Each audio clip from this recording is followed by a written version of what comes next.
What if there was a train that only appeared when you felt completely lost?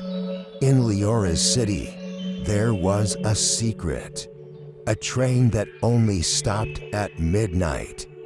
No tickets, no schedule. And it only arrived at Platform Zero. A platform that didn't exist during the day. Aaron felt like life was moving forward, but he wasn't. University pressure, career choices, expectations from everyone around him. He felt like everyone else had a map, and he didn't.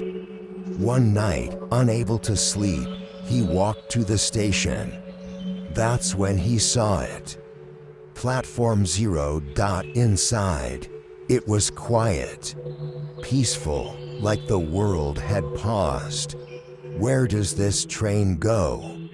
Forward. Outside the windows. Aaron didn't see places. He saw possibilities. Are these my futures? Some of them, but futures change. This is your stop. What if I choose wrong? You don't choose one life forever. You choose your next step. Aaron wasn't suddenly fearless. He didn't have all the answers, but he was ready. For tomorrow. You don't need the whole map, just the next step. Good night.